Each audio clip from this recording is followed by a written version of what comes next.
ഇത് നിങ്ങളുടെ തീറ്റയാണെന്നാണ് ഞാൻ മനസ്സിലാക്കുന്നത്. നിങ്ങളുടെ മീഡിയയ്ക്കുള്ള ഒരു തീറ്റയാണത്. മുകേഷ് MLA-ക്കെതിരെ ഒരു ആരോപണം വന്നിരുന്നു. അപ്പോൾ MLA സ്ഥാനത്ത് നിന്ന് മാറ്റി നിർത്തേണ്ടതില്ല എന്നുള്ളതാണ് CPM തീരുമാനം. കോടതി വല്ലതും പറഞ്ഞോ മുകേഷിൻ്റെ കാര്യം? കോടതി പറയും.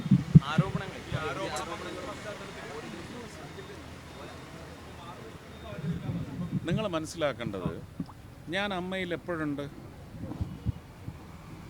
അമ്മയിൽ നിങ്ങളിത് പോയി ചോദിക്കുക, അല്ലെങ്കിൽ അമ്മയിൽ നിന്ന് ഞാൻ ഇറങ്ങി വരുമ്പോൾ എന്നോട് ചോദിക്കുക. ഞാനിതൊരു നിങ്ങൾക്കിതിൻ്റെ വിശുദ്ധി അറിയില്ലേ? ഞാൻ അവിടെ നിന്നാണ് ഇറങ്ങി വന്നിരിക്കുന്നത്. ഇതിനെ റിലേറ്റ് ചെയ്ത് എന്തെങ്കിലും നിങ്ങൾക്കറിയാനുണ്ടോ? ചോദിക്കൂ. ഞാൻ എൻ്റെ ഓഫീസിൽ നിന്ന് ഇറങ്ങി വരുമ്പോൾ എൻ്റെ ഓഫീസിനെ സംബന്ധിക്കുന്ന കാര്യം ചോദിക്കണം. എൻ്റെ വീട്ടിൽ നിന്ന് ഇറങ്ങി വരുമ്പോൾ എൻ്റെ വീട്ടിലെ കാര്യം ചോദിക്കണം. അമ്മ അസോസിയേഷനിൽ നിന്ന് ഞാൻ ഇറങ്ങി വരുന്ന സമയത്ത് നിങ്ങൾ അതുമായിട്ട് റിലേറ്റ് ചെയ്ത കാര്യങ്ങൾ ചോദിക്കൂ പ്ലീസ്. ഇല്ലല്ല, ഇത് നിങ്ങളുടെ തീറ്റയാണെന്നാണ് ഞാൻ മനസ്സിലാക്കുന്നത്. നിങ്ങളുടെ മീഡിയയ്ക്കുള്ള ഒരു തീറ്റയാണത്. നിങ്ങളത് വെച്ച് കാശുണ്ടാക്കിക്കോളൂ, ഒരു കുഴപ്പമില്ല. പക്ഷേ ഒരു വലിയ സംവിധാനത്തിന് തകിടം മറിക്കുകയാണ് നിങ്ങൾ. ഈ വിഷയങ്ങളെല്ലാം കോടതിയിലുണ്ടെങ്കിൽ കോടതിക്ക് ബുദ്ധിയുണ്ട്, കോടതിക്ക് യുക്തിയുണ്ട്, കോടതി തീരുമാനമെടുക്കും.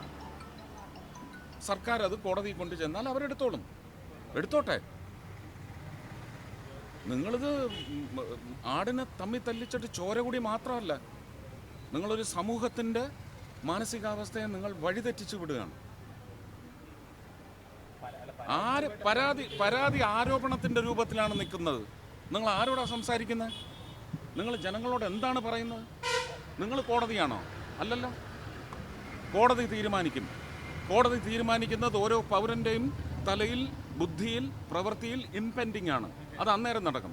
പ്ലീസ് പ്ലീസ് പ്ലീസ്, ഞാൻ പറയാനുള്ളതെല്ലാം പറഞ്ഞു കഴിഞ്ഞു. കോടതി അതിനാണ്. കോടതി പറയും. എന്താ പറഞ്ഞ? നിങ്ങൾ പിന്നെയും ഇങ്ങനെ കുത്തിക്കയറ്റാതെ. നിങ്ങൾ ചോദിച്ചു, ഞാൻ പറയാനുള്ളത് പറഞ്ഞു. Thank you.